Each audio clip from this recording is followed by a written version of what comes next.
Olá, pessoal. Vamos então aqui da sequência, vamos falar de antipsicóticos nessa classe de medicações muito importante na psiquiatria, seja para o manejo e o tratamento da esquizofrenia, transtorno bipolar, como potencializadores nas depressões unipolares, manejo de agitação, entre outras questões. Os antipsicóticos, eles surgem, no início da década de 50 do século passado, na França, né? E foram observados efeitos não necessariamente que chamamos hoje de antipsicóticos, mas assim, mas efeitos no controle da psicomotricidade. Então, primeiro, podemos pensar que a primeira indicação dos antipsicóticos foi no controle psicomotor de pacientes psiquiátricos, né? Estudos feitos pelos doutores Deniker e Delay na França. Então, a partir daí, uma série de antipsicóticos surgem, e vamos falar deles. Eles são divididos de uma forma, de certa forma, artificial, em classes, né? Mas que têm diferenças nos seus mecanismos de ação.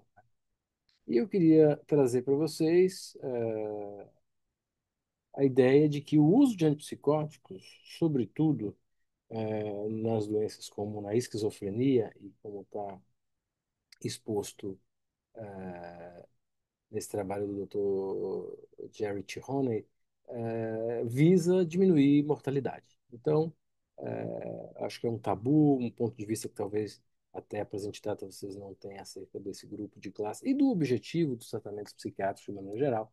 A ideia de tratar síndromes psicóticas, e aí o exemplo da esquizofrenia, é também, além de dar qualidade de vida do indivíduo viver em sociedade e, enfim, diminuir a mortalidade, haja vista que os transtornos mentais diminuem a expectativa de vida, né? Então, existe uma correlação muito importante entre a duração das síndromes psicóticas, a duração das síndromes psicóticas e os desfechos negativos, né? Então, a gente acredita que a neurodegeneração, e aí falando de esquizofrenia especificamente, tem a relação com o tempo e a intensidade, né? A intensidade e a magnitude dos sintomas em que esse indivíduo esteja sintomático. Então, dois pontos importantes dos antipsicóticos, né? Se tratando das síndromes psicóticas: diminuir a mortalidade e diminuir a neurodegeneração que essas doenças provocam. Então, de maneira geral, os antipsicóticos são utilizados, né, para controlar e diminuir sintomas. É, de fato, uma classe farmacológica heterogênea, como eu disse, de alguma forma ela é agrupada artificialmente, mas tem suas similaridades, naturalmente. E os antipsicóticos, como eu já antecipei no início, têm outras indicações, como efeito antimaníaco, uso na depressão bipolar, na dor crônica, exemplo da clorpromazina, na profilaxia de enxaqueca, ainda muito utilizado pelos amigos neurologistas, no controle de náusea e vômito, a olanzapina, por exemplo. A gente utiliza para indivíduos que estão fazendo quimioterapia, que estão hiporéticos, também para potencializar antidepressivos, também é suprida. E um uso bastante interessante da olanzapina, que a gente vai falar desse fármaco mais à frente, é o uso para o manejo e tratamento das caquexias. Aqui, outros exemplos, desde a insônia, off-label, não existe antipsicótico on-label para a insônia, esquizofrenia, depressão, depressão bipolar, off-label para os transtornos de personalidade, tratamento da síndrome de soluços incoercíveis com clorpromazina, primeiro deles, da Coreia de Huntington, entre outros sintomas. Os antipsicóticos eles têm ampla ação ah, em psiquiatria. A gente divide entre os de primeira geração, que são basicamente os que fazem um bloqueio de dopamina. A gente vai falar um pouco dos circuitos dopaminérgicos mais adiante. Provavelmente na aula da professora Milena isso foi bastante abordado, né? E os de segunda geração, também chamados de atípicos. Por que atípicos? Porque o primeiro deles, a clozapina, demonstrou ser eficaz para os efeitos antipsicóticos e não causavam efeitos motores. Então, não causavam. Então, a partir da clozapina, foram denominados de atípicos. E uma geração, aí, entre parênteses, terceira geração, que são os moduladores de dopamina. Eles são atípicos por natureza, por causar menos efeitos motores de forma geral, mas tem suas diferenças dos chamados de segunda geração. E claro, todos têm sua indicação, né? A geração não quer dizer necessariamente que em todos os aspectos o da geração anterior tornou-se obsoleto. Então, aqui, esquematizado o encéfalo e as principais vias dopaminérgicas. A via mesolímbica, né, que é relacionada à motivação e à saliência, né, como que nós reagimos à proporcionalidade às coisas que nos afetam, né, ao tônus dos nossos afetos. A via nigroestriatal, relacionada ao controle dos movimentos, tônus muscular. A via mesocortical, ventrolateral e dorso medial, relacionada aos aspectos motivacionais e cognitivos. E a via túbero-infundibular, relacionada à prolactina. E existem outras vias, outras projeções de neurônios predominantemente dopaminérgicos e com funções ainda não tão bem esclarecidas que a gente não vai abordar aqui. De maneira geral, o que eu quero dizer? Você usa uma medicação, ela vai para o seu encéfalo e visando, por exemplo, bloquear os receptores de dopamina na via mesolímbica, que é onde protótipo, né, do modelo da esquizofrenia diz que há uma hiperatividade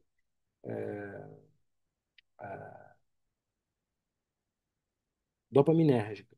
Porém, vai agir na via mesocortical, agir na via tuberoinfundibular, esse bloqueio da dopamina, porque os receptores vão ter eh, avidez por essas substâncias bloqueadoras de D2 e assim virão os efeitos colaterais que a gente vai falar mais adiante. Falando dos típicos, né? Primeiro e grande efeito é o bloqueio D2, né? São diversas classes, as principais são as butirofenonas, assim, que tem o grande haloperidol e o droperidol, as fenotiazinas, os tioxantenos e a difenilbutilpiperadinas, que não têm sido muito utilizadas, né? São classes que têm em comum esse bloqueio incisivo de dopamina, talvez menos as fenotiazinas, né? Que a gente vai falar delas adiante. Eles têm diversas ações farmacológicas, não é só o bloqueio de dopamina, diversos perfis.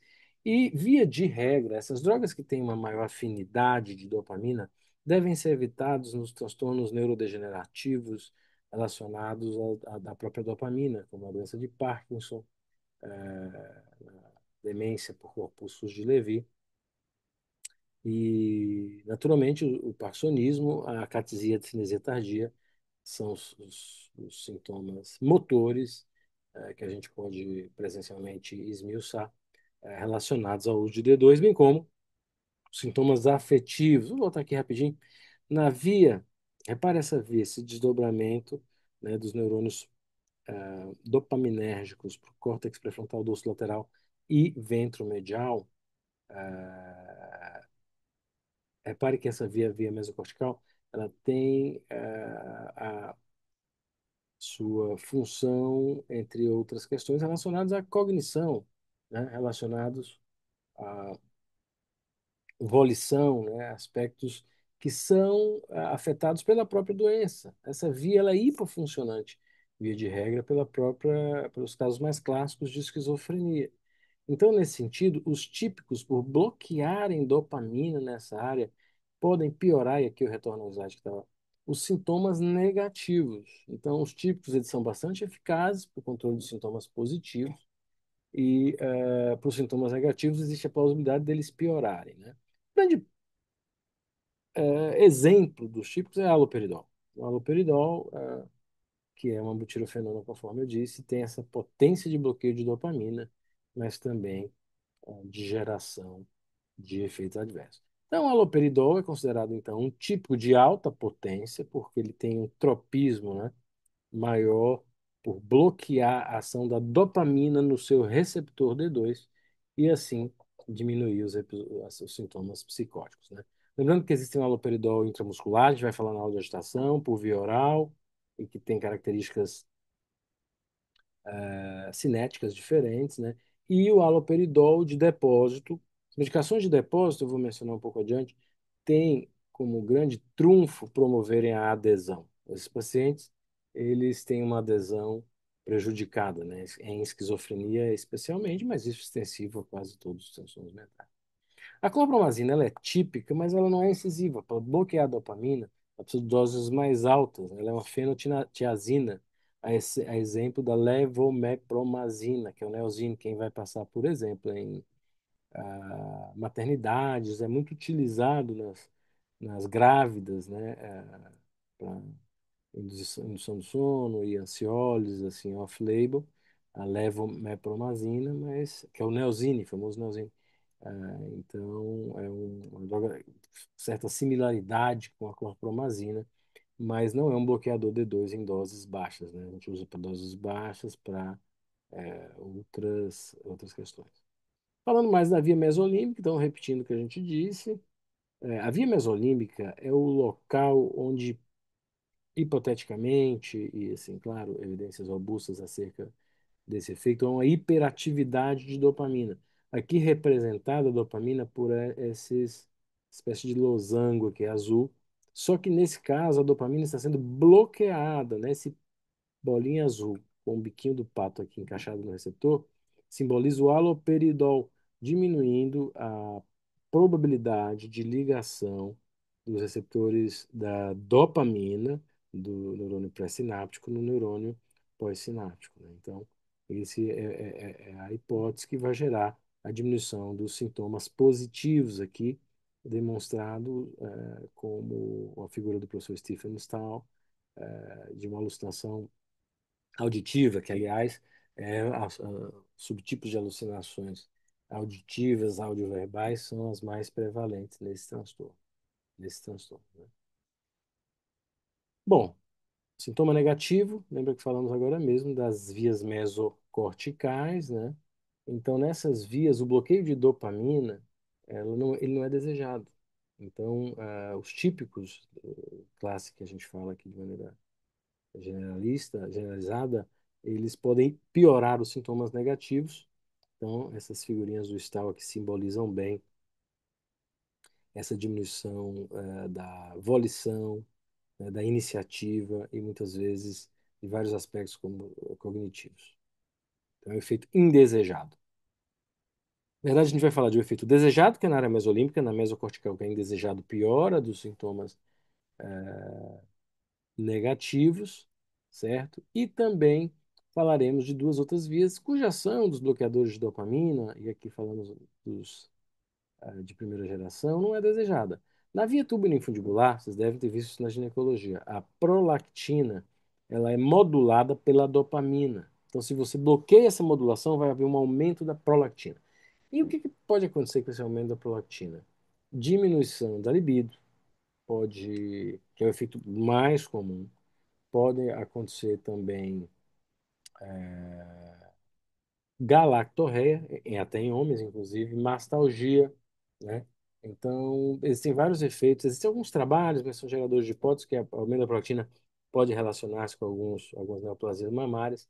De maneira geral, a proteína alta traz desdobramentos não desejados, né? E a via nigrostriatal, voltando aqui à nigrostriatal, é onde os típicos agindo gerarão, como eu já falei no slide anterior, efeitos motores indesejados, certo? Tremores, inquietação, que é a acatesia, né? Distonia aguda, que é uma emergência psiquiátrica, né? Uma situação emergência clínica psiquiátrica, né? Justamente porque a dopamina, ela, junto com a acetilcolina, controla os movimentos finos e o tônus muscular. Então, a partir do momento que você bloqueia a dopamina, a ação da acetilcolina vai exuberar, podendo gerar, sim, esses sintomas. Então, vamos lá, aqui um desenhos esquemáticos do professor Teng Shei Tung, grande mestre e amigo, que demonstra um sintoma, aliás, um sistema dopaminérgico normal, certo? Onde a dopamina ela se liga aos seus receptores, várias dopaminas flutuando ali entre as sinapses, se liga aos receptores e promove a ativação de 20% nessas quatro áreas que mencionamos. Ela seria responsável pela função normal. Aqui representada a bomba de recaptura de dopamina e o estímulo elétrico do neurônio pré-sináptico. Aqui, na via ah, mesolímbica, representada uma hiperatividade da dopamina, seja na mania ou na psicose, uma hiperatividade. Então, vai promover muita ativação. Então, a partir daí, a gente pode falar. pessoalmente, desdobramentos como a alteração da senso-percepção e a alteração do juízo da realidade tem a sua base, uma das bases moleculares da sua explicação, de neurotransmissores da sua explicação, é o aumento da dopamina. Então, só para representar o que a gente já falou.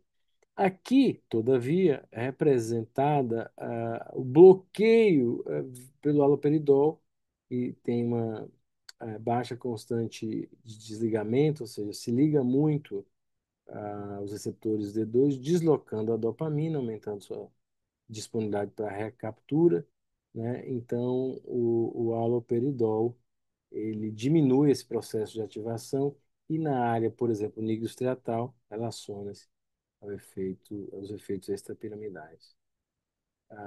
Aqui está representado um sistema dopaminérgico hipoativado, que seria o protótipo do córtex frontal.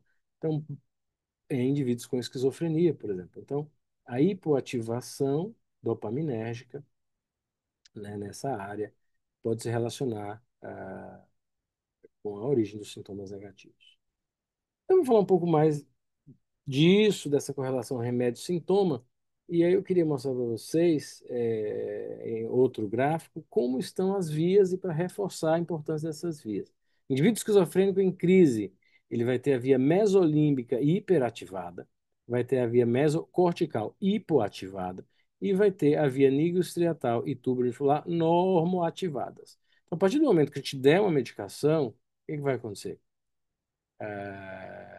Não, antes disso, na mania. Na mania é diferente, pessoal, mesmo na mania psicótica, a via mesolímbica hiperativada, mais a via mesocortical, nos bipolares mais clássicos, normoativada. Não existem sintomas negativos, a priori, em transtorno bipolar. Então, à medida que você bloqueia a dopamina, objetivando na esquizofrenia e na mania, diminuir a função da hiperatividade mesolímbica, você vai impactar nos outros também. Resumo, esse é o grande problema dos antipsicóticos típicos, né? Eles são muito interessantes para os sintomas psicóticos, mas podem mais comumente gerar esses colaterais, né? Então, aqui são um exemplo, uma tabela que está no nosso livro recém-lançado, bem interessante, sobre a clorpromazina, comparativamente com o haloperidol e com o zuclopentisol. Não posso deixar de falar, isso não cai em prova naturalmente, mas é um antipsicótico bem interessante, né, que existe as formulações de depósito, facilita a adesão para nosso trabalho. Repare que os efeitos anticolinérgicos do haloperidol, eles não são altos. Em contrapartida, os efeitos extrapiramidais do haloperidol são mais altos do que todos eles, né, do que o protótipo da gente aqui, que é a flufenazina. Tá? Então, essa tabela fica à disposição para que vocês possam fazer uma avaliação comparativa. Nesse caso, falamos agora dos antipsicóticos de segunda geração, né? O que que houve, né? Qual a diferença? Esses antipsicóticos, na verdade, assim, todos os antipsicóticos, eles caem na corrente sanguínea, entram no líquor e a partir dali se ligam a vários receptores, certo? E o produto da ligação a vários receptores é a ação dele. Aqui nós vamos ter uma ligação ao 5-HT2A, o receptor de serotonina, 5-HT2A, de bloqueio. E esse bloqueio trará consigo uma consequência bem interessante, que é a diminuição dos efeitos que mencionei. Bom, Lucas, então são drogas perfeitas? Não. Uns diminuem bem os efeitos na prolactina, os efeitos extrapiramidais e os efeitos cognitivos. Outros diminuem mais os cognitivos, mas continuam ainda devendo na prolactina. Então, entre eles vai variar. Mas, via de regra, a proposta de classe são de medicamentos que diminuem os efeitos colaterais. Ok? Principalmente os três que a gente está mencionando. Então, a grande vantagem foi abrir essa janela terapêutica, da dose terapêutica para os efeitos colaterais, principalmente os efeitos motores, prolactina, cognitivos, né? Todos eles são eficazes para bloquear a via mesolímbica e para os efeitos antipsicóticos. Todos são eficazes, né? Os típicos e os atípicos. Então, vou falar um pouco deles, aqui representado pelas figuras do professor Stahl. Primeiro deles, a risperidona, que não é remédio para falta de ar, como já disse um ex-aluno, respiridona. Brincadeiras à parte, né, pessoal? Só para dar uma descontraída, que essa piada É bem ruim e velha, né? Mas a risperidona é um antipsicótico que hoje está bem difundido, a maioria das prefeituras disponibiliza, não está mais no programa de alto custo, porque justamente ficou barato, né? E ela é bastante utilizada para indivíduos do espectro autista, nível 3 de suporte, e que tem muita agitação, é utilizada na emergência, e, claro, aprovada para esquizofrenia, para mania.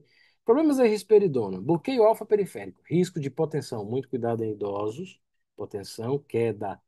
Problema da risperidona, aumento da prolactina. Então, o que que é a risperidona? É um antipsicótico atípico que flerta muito com os tipos, certo? Ele tem, à medida que você aumenta a dose, mais efeitos extrapyramidais, efeitos da prolactina, às vezes com doses muito baixas, a gente já nota efeito de aumento da prolactina, e tem esse efeito ainda alfa-periférico, que não é tão bom. Ele tem uma melhora assim, considerável dos sintomas cognitivos, ou seja, não piorar os sintomas cognitivos, mas tem essas limitações. Aqui está um metabólito da risperidona, que foi sintetizado, né, que foi sintetizado, que é a paliperidona. Qual que é a grande vantagem da paliperidona? São as suas formulações de longa ação, de depósito, que no Brasil hoje, inclusive, existe uma formulação cuja aplicação é trimestral e em breve, se os trâmites ocorrerem bem, chegará a uma aplicação semestral. E há a possibilidade de medicamentos anuais ou de depósito, ou seja, quase uma vacina, né, pessoal? Fazendo analogia aos imunomoduladores, pela posologia confortável de ser anual. É uma hipótese que já está em estudos e que muito provavelmente nossa geração, a geração de psiquiatras aqui hoje no sétimo semestre, prescreverão. A de 3 meses já é uma realidade. Lurazidona. A lurazidona, hoje estava com os residentes à tarde pedindo para eu falar um pouco de lurazidona. Ela está aqui, tem suas diferenças, né? Ela, de- desses outros, ela tem uma grande e interessante utilidade que é na depressão bipolar. Nós já falamos na aula de transtorno bipolar, né? Então ela é bastante utilizada, mas é eficaz para a esquizofrenia. E aqui a ziprazidona. Olha, aqui são os dona, né, como diz o professor Stahl. Em comum, uma probabilidade menor de ganho de peso, que é algo que eu não falei até agora. E aí os atípicos têm esse problema. Mas esses, os dona, não são os principais medicamentos relacionados ao ganho de peso, certo? Mas, de maneira geral, principalmente a lurazidona e a ziprazidona. A risperidona e a paliperidona dão um ganhozinho de peso, tá? Mas menos do que o próximo subgrupo dos atípicos, que são os PINA. Os PINA, eles têm risco de maior ganho de peso. E aí são os três principais. Primeira foto, a olanzapina, depois a clozapina e a quetiapina. Vou falar um pouco deles, né? A gente já falou bastante da quetiapina na aula de transtorno bipolar. A clozapina, esse aqui com mais efeitos, né? É uma molécula que é o primeiro atípico e ele se mostra superior para os casos de esquizofrenia refratária. Existem vários conceitos de refratariedade, mas um dos conceitos é que o paciente não respondeu a 2 tratamentos pelo tempo adequado, né? Então ele deveria utilizar, tentar clozapina. Em teoria, 30% dos pacientes esquizofrênicos são refratários. Então, haveria de ser tentada a clozapina. Mas no Brasil ainda existe um número pequeno de pacientes usando clozapina, ou seja, que vão estar com tratamento, pelo menos a tentativa de tratar com clozapina, porque é uma droga, e assim, é uma hipótese, eu poderia falar mais sobre isso, mas que demanda mais cuidado, hemogramas semanais do início, tudo nada que o psiquiatra não possa fazer, né? Mas dá mais trabalho. Mas o grande problema da clozapina nem é esse, pessoal. O grande problema da clozapina é a constipação, né?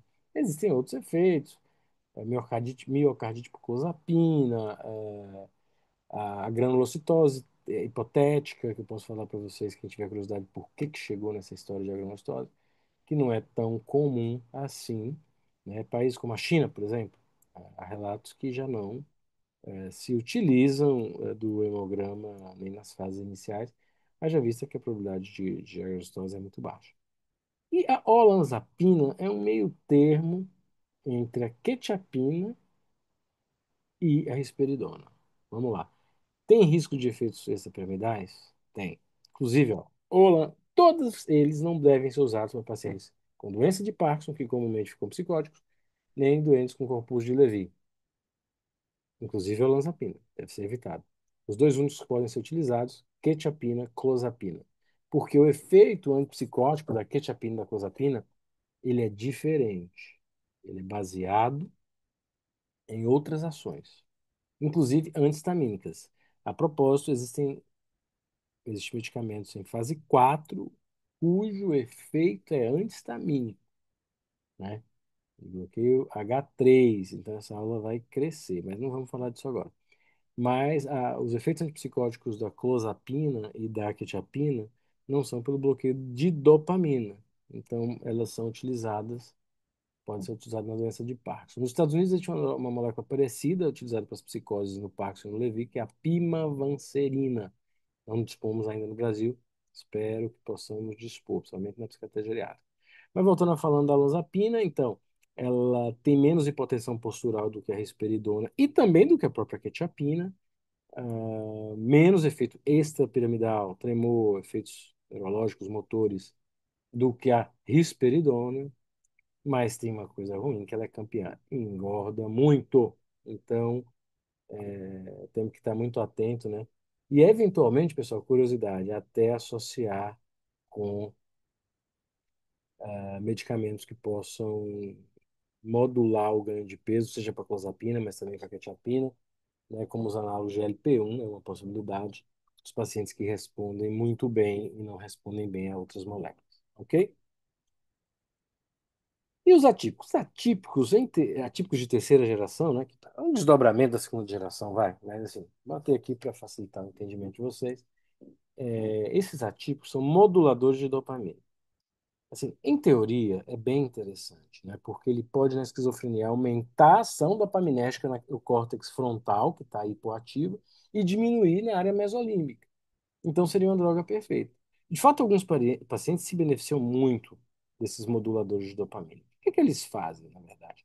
Eles não bloqueiam a dopamina, eles fazem um antagonismo parcial nas áreas em que a dopamina está hiperfuncionante e até um agonismo parcial nas áreas onde a dopamina está hipofuncionante.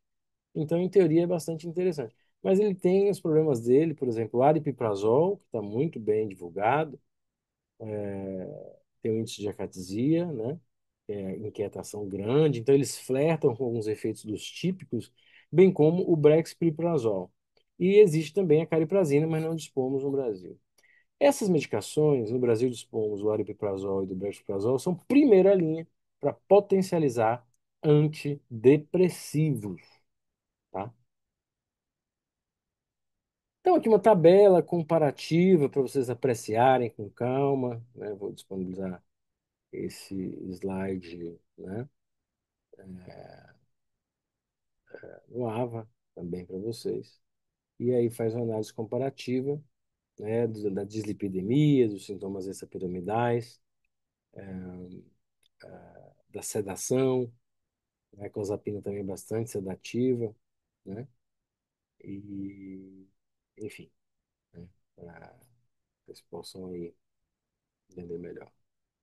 Então, aqui um trabalho da Seção Britânica de Psicofarmacologia, mostrando que, de fato, a olanzapina e a clozapina, e logo atrás o ampliquitil, a clofazimina, são as drogas mais relacionadas a ganho de peso, tá? Alguns casos breves. Homem de 39 anos com boa resposta à olanzapina, mas que descontinuou a medicação por causa da sedação, aumento de peso. Quais drogas a gente poderia fazer? Poderíamos fazer. Haloperidol é mais para as fases agudas, mas pensando nos atípicos, né, que os guidelines pedem hoje. Paliperidona, risperidona em algum sentido, mas também não vamos ganhar muito no ganho de peso. E a própria lurazidona ou aziprazidona, levando-se em conta aspectos metabólicos, são mais interessantes. Menina de 16 anos que chega a um serviço de internação de saúde mental em primeiro episódio psicótico sem nenhum tratamento prévio. O que que a gente pode fazer? Primeiro, entender a situação dela, promover a adesão. Então, drogas atípicas talvez favoreçam melhor a adesão. Mas para o manejo de agitação psicomotora, que eventualmente pode acontecer, o haloperidol vai ser útil. E um jovem de 22 anos com queixas sexuais, a gente deve, por exemplo, observar se ele está em uso do que, aí nesse caso haloperidol, poderia ser risperidona. Off-label, muitas vezes, aqui tô falando para vocês por curiosidade, doses baixas de aripiprazol podem diminuir a prolactina, mas aqui a gente deveria considerar muito essa troca, enfim, estratégias outras, investigar outras questões, testosterona, etc. Mas pensar que o haloperidol poderia estar relacionado a isso, e um homem de 48 anos que não respondeu a olanzapina, risperidona e haloperidol, muito provavelmente é um caso de esquizofrenia refratária, e provavelmente tem um tempo de doença maior, já devia ter sido usado, pelo menos em teoria, salvo circunstâncias, tentado a clozapina. Mulher de 32 anos com dislipidemia, sobrepeso e queixas de identificação do pensamento, a gente deve considerar, por exemplo, a lurazidona, por exemplo, ziprasidona, por conta do sobrepeso, ou medidas comportamentais, e risperidona, olanzapina, própria amisulprida, que a gente falou pouco, né, porque é uma droga francesa que não tem na maioria dos guidelines. Mas assim, pessoal, o raciocínio é esse. O raciocínio é a escolha da medicação individualizada para cada paciente. E essa senhora de 74 anos, primeiro episódio psicótico. Gente, 74 anos, primeiro episódio psicótico, a priori não é doença primária psiquiátrica, né? Temos que fazer exame de imagem, investigar causas outras de síndromes psicóticas na população geriátrica, como já falei, corpúsculo de Levy, tumor cerebral e etc. 15 anos, esquizofrenia, sintomas negativos exuberantes. É muito comum, pessoal, indivíduos que abrem um quadro com sintoma negativo serem diagnosticados com depressão, tá? Aí deve se avaliar, fazer uma avaliação psicopatológica delicada, digo, pormenorizada, e deve-se coletar essa história. Tendo sintomas negativos, a gente deve, nesse momento, nesse cenário, evitar o haloperidol e até a própria risperidona, em doses mais altas, e drogas segunda ou terceira geração seriam mais úteis. E um indivíduo de 28 anos com sintomas psicóticos graves de negando-se a ingerir alimentos. Aí sim, a olanzapina pode tratar também a hiporexia ou a própria quetiapina em doses mais altas. Bom, pessoal, uma aula que eu considero extensa, mas eu tentei compilar aí conhecimentos acerca de tratamento do uso de antipsicóticos e da própria esquizofrenia. Bom, fique à disposição. Um beijo para vocês e até breve.